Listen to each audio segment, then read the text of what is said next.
Assalamualaikum warahmatullahi wabarakatuh. Guys, di dini hari ini alhamdulillah saya bisa bersilaturahmi yaitu di kediaman Gus Mama. Beliau terkenalnya Gus Mama dan nama lengkapnya adalah Gus Solahuddin. Beliau ini adalah pengasuh pondok pesantren Anukoyah Sumenep nggih Gus nggih. Anukoyah Sumenep. Nah, yang menarik dari Gus Mama ini, beliau sekarang adalah calon doktor dan mengambil disertasi dengan objek yaitu tentang puisi-puisi pada saat zaman kenabian zaman Nabi Muhammad SAW, dan itu ternyata memang mengapa kita sekarang mendapatkan mukjizat dari Nabi berupa Al-Quran yang sastra tertinggi luar biasa. Ternyata memang pada saat zaman beliau memang sastra itu memang menjadi satu bentuk seperti pameran mungkin ya Gus, satu bentuk pameran yang mungkin dalam satu minggu sekali itu dipasang di dinding Ka'bah begitu. Kalau nanti saya juga mau menggali kepada beliau. Assalamualaikum Gus Mama, apa kabar? Waalaikumsalam, alhamdulillah baik, Mbak. Gus, secara global saja, secara singkat saja, mengapa jenengan tertarik dengan objek yaitu puisi-puisi yang memang pada saat itu mengalami satu kejayaan atau mungkin menjadi satu kebanggaan mungkin pada saat zaman Nabi.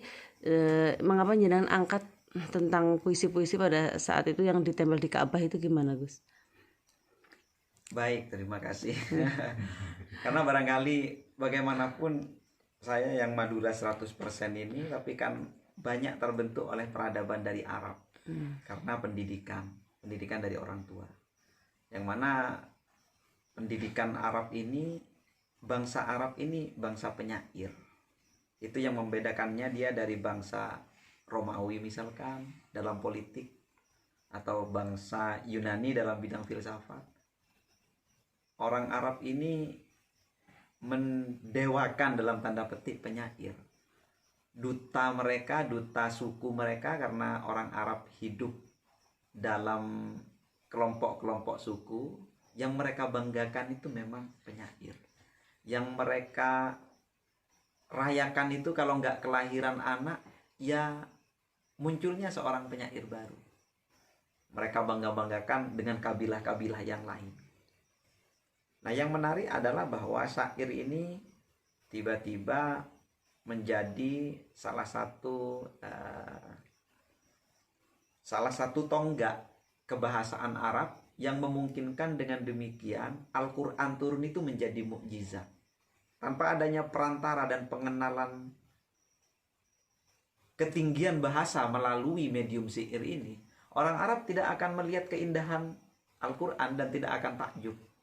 Dan dengan demikian, yang mana kelak dengan Al-Quran ini peradaban Arab dibentuk. Karena segala sesuatu di Arab ini didefinisikan oleh paradigma Al-Quran itu, atau paradigma Islam lah secara awamnya begitu. Apa-apa pasca Islam ini semuanya selalu didefinisikan dengan paradigma ini. Nah, temuan arkeologis jejak yang ada sampai saat ini, kira-kira syair Arab yang kita kenal itu ada hingga hampir 200 tahun sebelum munculnya Islam, dengan bahasa yang ada ini sekarang. Syair yang dalam secara umum lah disebut syair yang berbahasa Quraisy, dari kabilah Quraisy ini. Kan yang menarik adalah bahasa ini lahir di Mekah. Jadi Arab itu ada Arab Selatan, Arab Utara. Selatan Yaman, utara itu Syam. Sekarang ada Irak, ada Syria dan semacamnya di atas sana. Kalau di bawah itu ada Yaman. Nah, dua ini di atas dan di bawah ini itu berperadaban, dalam arti mereka punya tata kelola masyarakat, pertanian yang baik. Sementara di tengah ini ada Mekah, yang mana penduduknya nomaden. Mereka kalau mau makan harus berburu dulu, nyari tempat yang ada oasenya, tinggal di sana, habis airnya pindah lagi dengan tendanya, berpindah-pindah. berbicara dengan angin, dengan alam gitu. Nah, mereka ini masyarakat yang spontan, ekstempor. Mereka menyampaikan segala sesuatunya secara langsung. Mereka mendengar ketukan ritmis dari kaki-kaki unta dan kuda, hewan-hewan liar itu sebagai ketukan-ketukan yang kelak menjadi apa yang kita kenal sebagai wazan di dalam syair ini, menjadi kasidah itu. Nah, ini yang kita kenal gitu, menjadi metrum di dalam syair. Nah, ini perlu proses panjang. Jadi jalur sutra antara Yaman dengan Syam, antara Arab Selatan dengan Arab Utara, yang terus orang itu berdagang di sana, berhentinya nanti di Mekah pada musim haji. Mereka buat, ini sebelum Islam, jauh sebelum Islam. Mereka buat pasar-pasar, festival. Kabilah sini menampilkan puisinya, kabilah sini berlombalah mereka di sana itu.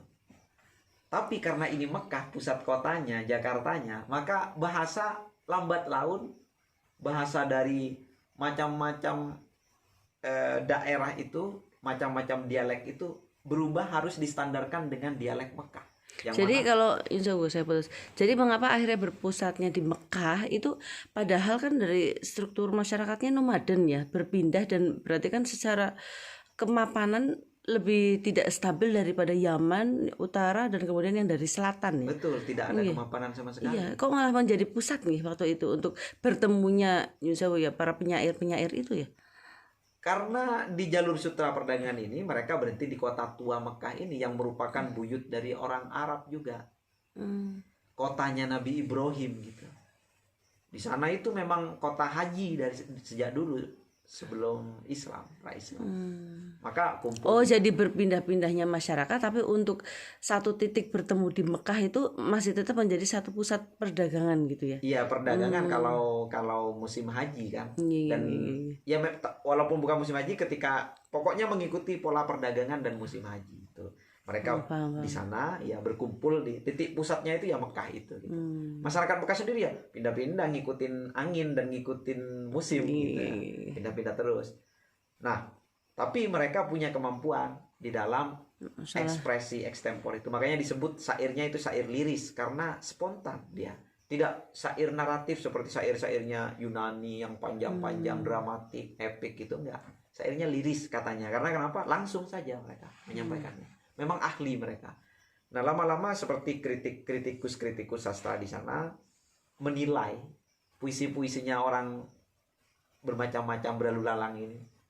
Akhirnya penyair-penyair tumbuh di sana, lahir di sana. Sampai kira-kira yang ditemukan di jejaknya itu kira-kira di jejak historis kita itu kira-kira hampir 200 tahun sebelum Islam ditemukan puisi yang sudah bermetrum, sudah berbahasa sebagaimana bahasa yang sekarang ini. Nah, bahasa Arab ini terus menguat selama 200 tahun. Tiba-tiba Al-Quran turun bilisani qaumikum ini dengan bahasa dialek setempat itu yang sungguh dikenalnya, dan dengan corak yang ada qawafinya, ada rimanya, tapi dia itu metrumnya ya kadang-kadang semaunya sendiri, kadang-kadang agak naratif. Ini mencengangkan, pencerahan besar bagi orang dan langsung percaya kalau ini mukjizat gitu loh. Langsung percaya kalau ini mukjizat, ini luar biasa gitu. Nih Gus, kalau misalnya memang pada saat itu berarti 200 tahun sebelum Islam turun gitu. Ya, kemudian turun juga Al-Quran dengan sastra yang sangat luar biasa tinggi. Ibaratnya di dunia syair-syair itu kan berarti memang sudah terbiasa dengan syair yang luar biasa indah begitu, dengan permainan kata, dengan kedalaman makna. Tapi kemudian turun Al-Quran menjadi satu yang membuat mereka terkesima, itu gimana? Iya, ini yang disebut dengan persenyawaan di dalam teori kebudayaan. Artinya ketika ada budaya baru, produk budaya baru mau masuk, sudah harus ada landasannya. Landasannya dibangun kira-kira hampir 200 tahunan gitu, atau bahkan lebih karena jejaknya kita tidak tahu. Jadi bahasa Quraisy itu mengental selama 200 tahun, menjadi puncak bahasa. Al-Quran turun dengan bahasa itu, dengan menampilkan seluruh keindahan yang ada selama masa itu. Rimanya diambil, metrumnya juga sebagian diambil dengan dengan adaptasi yang khusus, artikulasinya khusus. Yang mereka ini warna baru di dalam, bagi mereka sastra saat itu. Bagi mereka sastra saat itu. Terus ada juga yang mengatakan bahwa sastra Al-Quran tidak bisa sepenuhnya langsung juga dipahami oleh masyarakat setempat. Itu gimana, Gus? Apa karena bisa membuat sebuah persepsi yang berbeda, atau memang kan bahasa yang diambilnya juga berbeda, Gus? Karena tidak juga semua orang-orang Arab itu paham dengan sastra Quran sendiri. Itu gimana? Betul, karena memang Al-Quran ini memberikan definisi baru dan memberikan kosakata baru. Nanti silahkan diteliti lebih lanjut. Ada banyak kosakata yang tidak dikenal di masa jahili. Itu bisa dicari nanti. Dan itu yang bagaimana pengaruh Al-Quran terhadap kesusastraan itu bisa dilacak. Betapa besarnya sumbangsih dan juga ya secara umum kepada peradaban mereka, gitu. Kepada peradaban.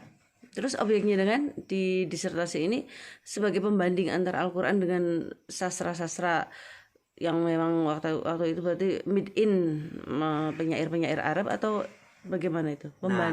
Saya sebenarnya kalau di disertasi ini agak melompat sedikit. Karena yang saya amati adalah ada di beberapa kejadian ini Nabi ini digambarkan sebagai penikmat puisi. Sering di dalam beratus-ratus pertemuan menghadirkan penyair di rumahnya, mendendangkan puisi atau syair. Karena di sana istilahnya itu ansyada syi'ran. Mereka mendendangkan syair. Itu setelah Nabi mengarang, gitu. Setelah Nabi dapat wahyu atau setelah sebelum? Nabi dapat wahyu. Ini yang jadi masalah, karena kalau bagi beberapa pengkaji Islam tentunya setiap yang disampaikan Nabi menjadi hadis, ketika hadis itu adalah wahyu, gitu. Karena in huwa illa wahyu yuha, memang itu langsung menjadi wahyu, gitu, yang disampaikan beliau. Nah, yang jadi masalah gimana ketika beliau itu menyetujui syair-syair yang didendangkan oleh sahabat, yang mana syair-syair itu berasal dari pra-Islam, gitu. Bahkan kadang beliau begitu menyukainya. Nah, saya kurang fasih untuk menyitirnya dalam kesempatan ini, tapi banyak kisahnya ketika Aisyah menggoda Nabi ketika itu sedang menyikat sepatunya, terompahnya sampai wajahnya berkilauan oleh keringat, maka digoda dengan syair, dan Nabi senang dengan syair itu karena melihat keindahan wajah Nabi. Banyak sekali Nabi ketika misalkan menyampaikan syair kemudian dikoreksi oleh sahabat, oh bukan begitu Nabi, syairnya yang benar begini. Iya kan, saya memang tidak pantas jadi penyair sebagaimana di dalam surat Yasin itu, memang saya nggak bisa. Nah, Nabi ketika dalam perjalanan sering minta disenandungkan syair, seperti kebiasaan kita di mobil lah dengerin musik, gitu. Hasan bin Thabit misalkan yang selalu menyertai beliau itu adalah penyair dan juga diminta untuk, kadang-kadang bukan hanya syairnya penyair yang ditunjuk Nabi, tetapi juga meriwayatkan syair-syair yang sudah ada di zaman jahiliyah. Termasuk yang kondang sekali tentang sholawat burdah itu ya, Gus ya. Itu sholawat kan juga burdah, ya. Sholawat burdah itu kan itu sebenarnya dari keluarga penyair dan bangsawan besar Arab. Ada namanya Zuhair bin Abi Sulma. Zuhair bin Abi Sulma ini bangsawan, penyair Arab, terkenal sepuh, tua, umurnya panjang, rezekinya banyak, keluarganya penyair. Semuanya penyair, sisi kanan kiri dia itu banyak penyairnya, termasuk anaknya. Anaknya namanya Ka'ab sama Bujair. Dua orang ini sama-sama penyair, tapi penyair nakal, penggoda Nabi, karena dia nggak percayalah ada Nabi seperti ini, dia sampaikan, karena mereka ekstempor, spontan ya. Ka'ab langsung menyampaikan syair hinaan, cacian kepada Nabi, syair hijab kepada Nabi. Bisa dilacak, mungkin di Google masih ada, saya kurang tahu, tapi banyak rujukan-rujukan di sejarah sastra Arab banyak. Nah, menyampaikan itu sahabat Nabi kan marah itu. Marah, oh ya ini sampai menyampaikan ke Nabi. Nabi setuju untuk membunuhnya. Bujair menyarankan kepada Ka'ab segera sembunyi. Lari itu Ka'ab ke gunung, sembunyi dengan Bujair. Lama-lama karena sudah resah di gunung, Ka'ab berinisiatif untuk turun menjumpai Nabi ketika sholat subuh itu. Jumpai Nabi, ditunggunya Nabi. Ketika itu setelah Nabi selesai, Ka'ab masuk. Dia menyampaikan, bagaimana kalau ada orang minta maaf, diterima enggak? Oh pasti diterima lah. Kalau orang itu Ka'ab bin Zuhair, oh iya, tetap diterima. Orang yang katanya bakal dihalalkan darahnya itu tetap diterima, kalau minta maaf diterima. Langsung dipeluk, disenandungkan lagu. Seperti bagaimana biasanya lagu-lagu klasik ini, lagu-lagu pra-Islam ini untuk mengenang keindahan yang dilihat, dia mengenang dengan keindahan kekasihnya dia yang dulu. Terakhir yang mau tanya ini udah malam. Itu akhirnya dipeluk sama Nabi, dikasih burdahnya, dikasih jasnya Nabi, dikasih mantelnya Nabi gitu. Makanya jadi burdah gitu. Terakhir ini Gus Mama, jadi kalau yang ya dengan analisa yang puisi-puisi sebelum Quran turun itu lebih banyak ke masalah apanya itu? Yang saya teliti sebenarnya adalah tikungan cara pembacaan puisi. Ini kasus profetik, kasus kenabian gitu. Jadi saya ingin ingin menunjukkan sebenarnya secara umum bahwa tugas kenabian ini bukan tugas keagamaan semata dalam arti agama yang dalam tanda petik mitologis itu, agama yang ada di hayalan. Tetapi agama sebagai tugas kemanusiaan, agama sebagai realitas. Karena Nabi juga bersyair. Dan ketika Nabi bersyair dalam arti menyetujui syair yang dibacakan untuknya atau menyenangi, itu kan sudah jadi hadis gitu. Nah ini kan realitas berarti gitu. Bagaimana mungkin ada wahyu yang referensinya itu berasal dari orang jahili gitu loh, orang pra-Islam gitu, secara umum seperti itu. Walaupun nanti saya tidak akan masuk ke arah teologi seperti itu, tapi dengan pendekatan teori-teori tertentu untuk yang menunjukkan adanya banyak tikungan kajian susastra gitu, di dalam sastra Arab. Terima kasih Gus Mama. Satu. Oh, ini ada penampakan. Beberapa syair itu kan kemudian jadi rujukan ilmu nahwu ya beberapa. Iya. Kalau Al-Quran kemudian keluar dari tradisi yang sudah ada, dikatakan tradisi ilmu nahwu karena ilmu sebelumnya juga sudah ada bahasa contoh di Al-Quran keluar dari prinsip nahwu ya. Asyaro kau kaban itu untuk masalahnya bagus kok.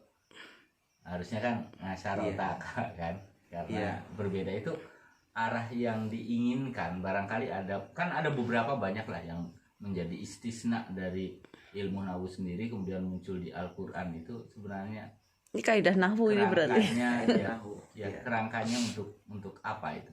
Karena mengejar syairnya atau apa yang sudah di Al-Quran kemudian ditarik menjadi ilmu nahwunya itu? Ya, itu kan banyak perbedaan pendapat. Tapi pada intinya bahwa Al-Quran ini menjadi teks universal. Itu yang pertama. Jadi ketika dia menjadi teks universal, dia menjadi timbangan umum untuk segala apa yang kira-kira biar lebih cantik darinya. Baik itu bahasa, maka harus menyesuaikan dengan apa yang ada di Al-Quran, dengan penafsiran-penafsiran. Begitu caranya gitu. Karena rujukan ilmu nahwu itu kan ke Al-Quran. Tetapi ketika ada ketidaksinkronan, tetap saja yang dipancarkan Al-Quran ini, jadi dari khususnya lafadz Al-Quran ini tetap menunjukkan keumuman dia sebagai teori umum.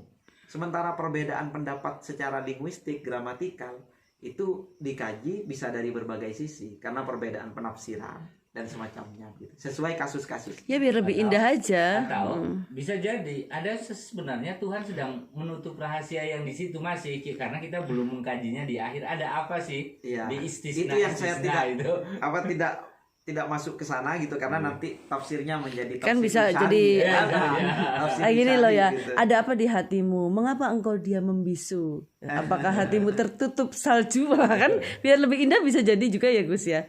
Ya, saya Ya Allah. Ya Allah. saya makanya saya mau komentar di sini takut karena banyak di sana ahli tafsir, nahwu, khususnya ahli ahli tafsir dan ini. ahli nahwu, ahli tafsir Isyari yang bisa memberikan komentar Ya, lebih. betul. Iya, terima kasih sekali kepada Gus Mama. Mudah-mudahan disertasinya ini cepat selesai ya Gus, karena betul. belum apa-apa saya juga sudah masih ingat jenengan itu wah objeknya kok bagus banget ini sejarah tapi juga kekinian kan begitu. Mudah-mudahan sukses ya Gus. Terima kasih. Assalamualaikum. selalu ya, Gus. Amin. Jangan lupa ya guys untuk like, comment, subscribe di channel YouTube-nya Faiko Subki. Wassalamualaikum warahmatullahi wabarakatuh. Waalaikumsalam.